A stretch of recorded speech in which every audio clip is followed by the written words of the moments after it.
Bakunzi ba shene ya Ntengimwe ndabaramukije amahoro y'Imana abane namwe aho muherereye hose muguwe neza jewe ndaho ndashima Imana namwe uwoba ataguwe neza ndamwihanganisha ndamubwira nti ejo Imana izokugirira neza ugumane ukwizera. Uyu munsi ndaje kuganira namwe nari ndabakumbuye hari haheze iminsi atabiganiro nkora nari nafatiriwe ariko ndagarutse tube turaganira. Ejo bundi nabonye akantu gaciye kuri ku ma réseaux sociaux umenga yari TikTok abana bariko baca mu gitoboro c'urugo ariyo clôture y'ishure hanyuma bari bambaye uniforme za kaki nca nibaza nti bari abana bo muri primaire y'i Burundi. Abo bana batumye nca ngira subiza ubwenge inyuma niyumvira kw'ishure ukuntu biba bimeze ingene abana bamerewe vyotuma umwana ava kw'ishuri avuga ati mbega ico ntorokesha iri shure ni giki.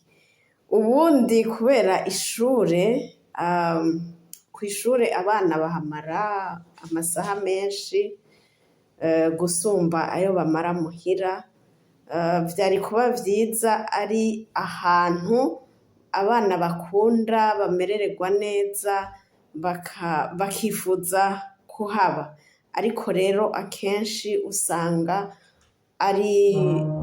atariko bimeze urumva nk'abo barenda batoroka bagaca mu gitoboro nuko ataba ari ahantu banezererewe bahaba kubera nyene ari novuga nti ni itegeko ni inzira yo kurondera ubuzima kuko hariho abavuga ngo ubuzima ni ngo ishure ni ubuzima rero twese mu buzima tugenda turiga ariko uwu munsi nshaka kuvuga rirya shure dutwaramwo amakaye amakaramu tukariha minervare donc harya abana bacu birirwa bamara umwanya munini.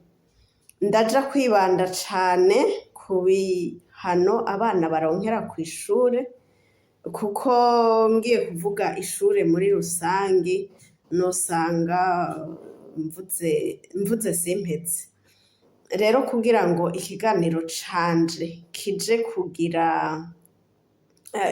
kuba gitonyi ntikibarambire kandi kigire ico gifashije uwucumviriza nja kwibanda ku bihano abana bacu baronkera kw'ishure canke na twebwe nyene twaronse.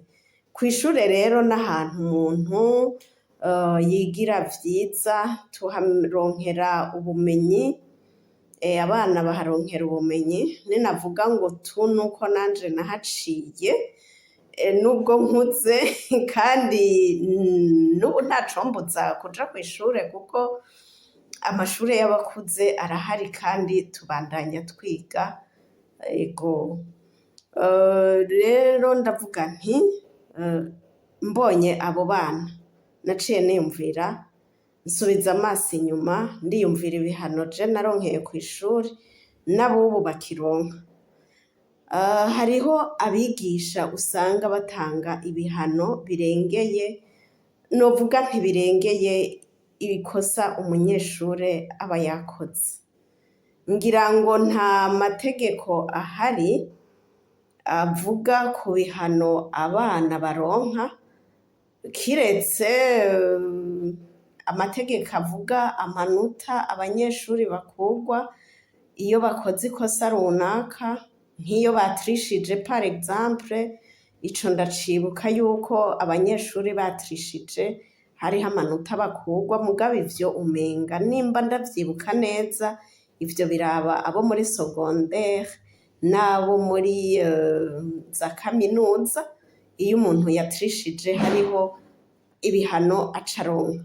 Abo muri primaire rero sinzi amategeko agenga amakosa baba bakoze, sinzi yuko zirya nkoni bakubitwa biba vyanditswe navyo uko bitegerezwa kugenda, sindabizi.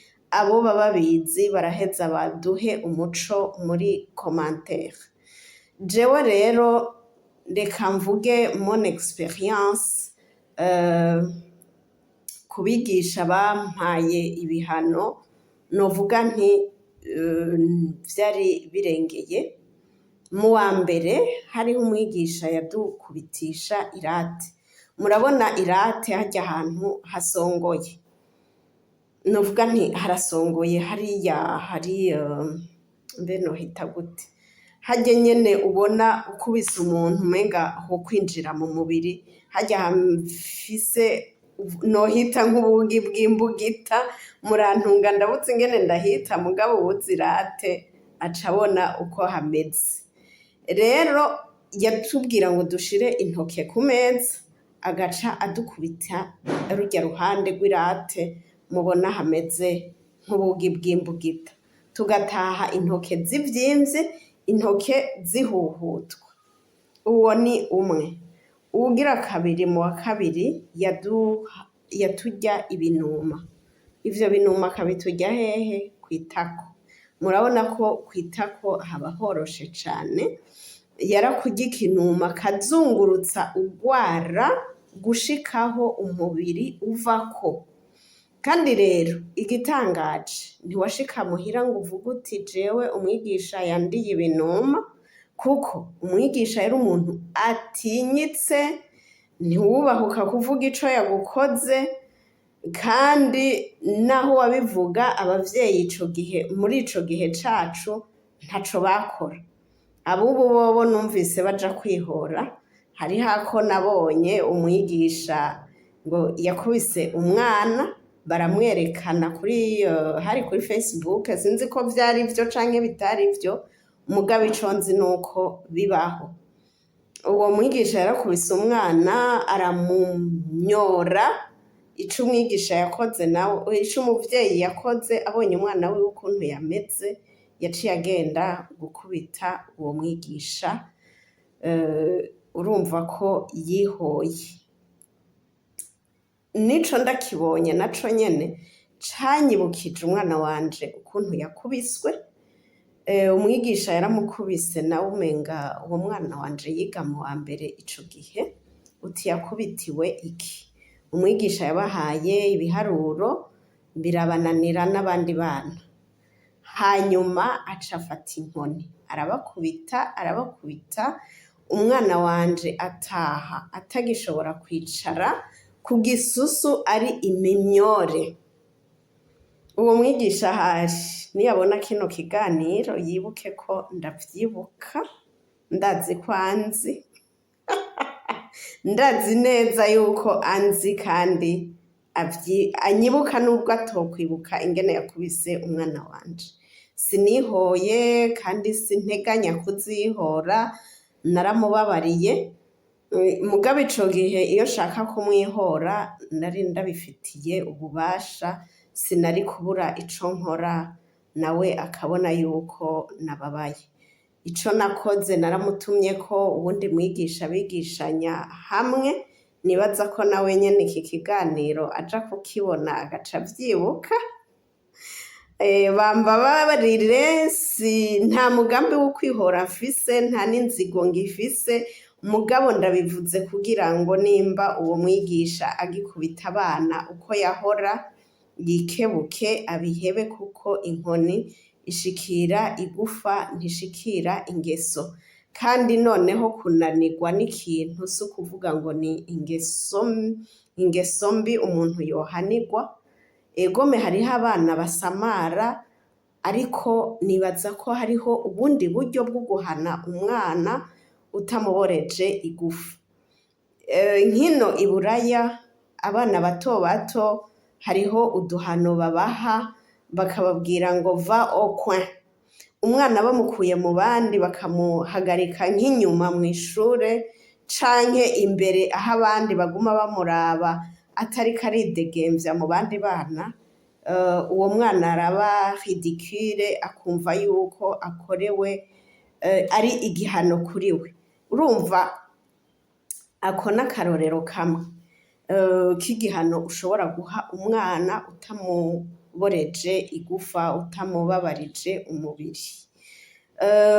Jewe ndi mu wa gatanu umengo canke mu wa kane sindavyibuka neza, hariho umwigisha nawe yafata abana akatubaza ibibazo, ikibazo gitoye hariho amaranje abiri y'abana baciye ubwenge n'abandi bari hagati na hagati n'ayandi y'abandi rero bajije ikibazo kikabananira. Iyo bakubajije ikibazo kikakunanira hariho ranje uca uja kwicarako. Rero abo bagiye kwicara kuri ranje y'abananiwe ibibazo runaka, waragira inguvu kuko ikibazo gitoye waca usubira muri ranje y'abaciye ubwenge. Ako n'akarorero kukumotiva abana kugira ngo bakunde gukora batabanje kuborezwa igufa. Umwigisha rero arashobora gutuma umwana akunda ishuri canke aryanka.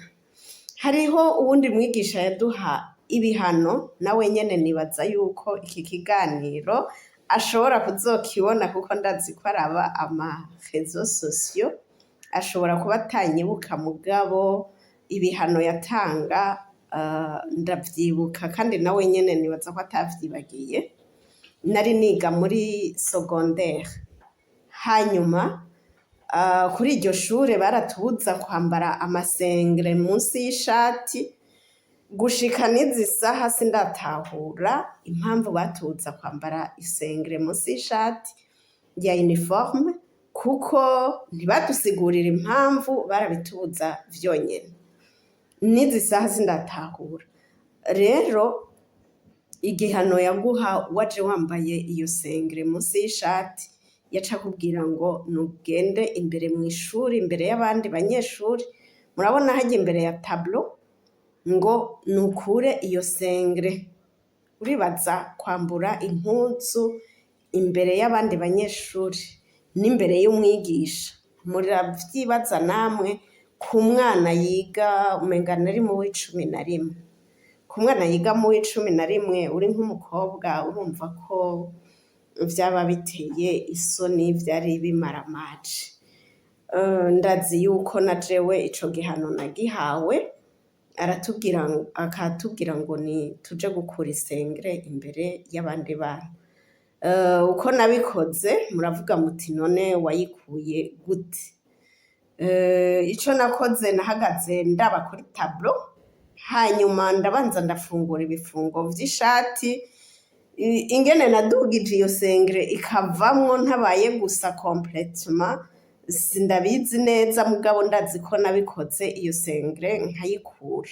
Nukuri ico kintu cari ikintu kibishe, hanyuma ngashimira abavyeyi baciye bavyiyamiriza ico gihe, hanyuma uwo mwigisha arabiheba. Icatuma batubuza kwambara iyo sengre ntaco nzi, kuko hari igihe haba hakanye kw'ishure, hanyuma ukumva wokwambara agasengre munsi y'ishati. Nivyo i Bujumbura ntihakanya imisi yose, ariko hari igihe haba hakanye. Ikindi baratubuza no kwambara umupira w'imbeho. Impamvu batubuza kwambara uwo mupira w'imbeho ntavyo nzi, ngira bashaka ko ishati iguma iboneka, ariko vyari kuba vyiza baravye bakabona bati iyi klima ihari, canke ushobora no kuba hari hanameze na neza, umwana akaba yigwariye nka grippe par exemple, canke iyindi ngwara ituma agira akabeho, bigasaba ko yambara ako gasengre canke umupira. Nukuri ibihano bihabwa abanyeshuri birakwiye gusubirwamwo, mukabiraba neza, abarezi mukavyigira hamwe, mugatanga ibihano bikwiranye n'ivyo abana baba bakoze. aho rero mvuze ku bituma abana banka amashuri. Urumva navuze ku ruhande rw'abigisha, ku ruhande rw'abanyeshuri bandi ico coba ikindi kiganiro, ariko reka mvuge, sinorangiza mvuga ku bibi gusa, reka mvuge n'ivyiza. Hariho n'abigisha usanga bakundisha ishure abanyeshuri. Uti bigenda gute? Nk'umwigisha ariko arakubwira ati iki cigwa uriko uriga kizokugirira akamaro mu buzima,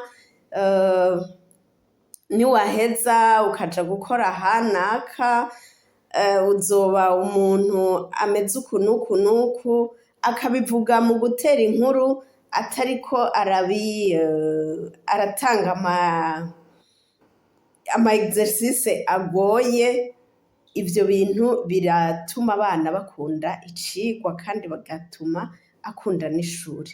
Ibindi ni ugutera inkuru abanyeshure. Egome gutera inkuru si vyahishuriwe bose, si vya bose, si abantu bose bazi gutera inkuru, ariko hariho nubwo utomenya gutera inkuru, wogerageza ukareka kurya umutima abana wigisha, ukabigisha umutima ubereka yuko ushaka yuko bamenya, atari uko ushaka yuko muhigana. Kuko hariho abigisha iyo abanyeshuri bayobewe bakoze exercice ikabananira, ubona ariho anezerewe, ukavuga uti none uwo mwigisha yaje muri uwo mwuga kugira ngo ayobeze abanyeshure, canke umwigisha yigisha kugira ngo abo yigishije abone yuko bamenye ivyo yigishije hama bazotera imbere nabo. Nk'impanuro nziza nobaha akarorero k'umwigisha nabonye, hariho umwigisha yatwigishije yakunda guhanura abakobwa, hari mu w'11, nibaza ko nawe nyene iki kiganiro azokibona nubwo atanyibuka, ndibaza ko atanyibuka, ariko impanuro yahora atanga arazibuka, canke abo twiganye baraja kuzibuka. Yarabwira abakobwa ati mw'abakobwa mwirinde abo bahungu babahenda bakunda kubasohokana, muja kurya inkoko, izo nkoko murya z'abandi muzoziruka mubi. Ati nimwatwarinda nimwe muzoheba ishure, abahungu bazobandanya ubuzima bwabo, atari kubw'iwawe buzoba buhagaze, buzoba bwononekaye. Kuko kera mu gihe c'iwacu umunyeshuri atwaye inda, urumva yaragira ishuri ryaba rihagaze, kuko waravyaye ntiwasubira kwiga. Abubu ngira ngo baravyara hanyuma bagasubirayo, ariko naho wosubirayo, usubirayo waramaze igihe kinini muhira, umwanya wo kuzotwara iyo nda, umwanya wo kuzoyivyara, umwana ukamwonsa agakura, n'ivyo umureresha ntavyo uba ufise, urumva ko biba ari ingorane. Rero uwo mwigisha ahari n'ubu ndamushimira ku mpanuro yaduha, yatubwira ati mwitware neza, mureke kwishinga ababahenda ngo babateshe intumbero y'ubuzima bwanyu. Ntiyahanura abakobwa gusa, yahanura n'abahungu, akavuga ati mw'abahungu mukagirirwa ubuntu, mukiga mugashika no muri kaminuza, mugeze kubaka izanyu muze murondere abakobwa nabo bize, uzomusiga muhira akakugurira amata y'umwana, canke utari hafi umwana akamukoresha devoir. Ati hariho abakobwa amashuri bigako jewe sinoyavuga, hariho amashuri kubwiwe yasuzugura, si jewe ndiko ndasubiramwo ivyo yavuga. Akavuga ati nimwaza n'umukobwa yize hariya anye, azoshika ntazogukoreshereza devoir umwana, ati azoshika agusabe igitenge nk'ica mukanaka, hariho umutunzi yakunda gutanga ko akarorero, jewe sinomuvuga izina kuko izi saha sinzi yuko agitunze, sinzi yuko akiriho, donc ubuzima arimwo je ntabwo nzi kuko n'ico gihe kiretse ko ndamuzi kw'izina sinari ndamuzi. Rero akavuga ati azoshika agusabe igitenge nk'ica mukanaka, agusabe imvutano nk'iya mukanaka, agusabe baze nk'iya mukanaka, ariko ivyo sinibaza yuko biraba amashure umuntu aba afise, urumva wewe ico cari iciyumviro ciwe, ariko kwari ukugira ngo abo bahungu bige bagire umwete, hanyuma biyumvire kuri kazoza kabo, nibagera gushinga urugo bazorushinge babona yuko bashobora gukorera urugo rwabo, bashobora kurera abana babo neza, hanyuma Imana ibafashe baronke nabo n'abafasha bafashanya. Nuko rero nanje uwu munsi novuga nti inkoni ishikira igufa ntishikira ingeso, bigisha b'abana bacu, bigisha b'abatoyi bacu, namwebwe murafise abana, umwana wawe bamuboreje igufa ntiwonezerwa, ndaguhanure ndaguhamagarira nti hageze ko hana umwana muhane nk'uwawe, cane cane umubashe impanuro ntumubashe inkoni. Jewe rero ndabahaye iki kiganiro, nitwa Hicinuka Sylvane, shene yanje ya Ntengimwe iragukeneye, wewe mwigisha, wewe munyeshuri, wewe muvyeyi, twungurane ubwenge, twungurane ivyiyumviro kugira ngo abana bacu bakurire mu rukundo, bakurire mu ngeso nziza, biyumvire kazoza kabo. Mubandanye mudukurikirana, mugire sabone, kandi n'ibiganiro vyacu mubihe n'abandi, ibihe vyiza tuzosubira.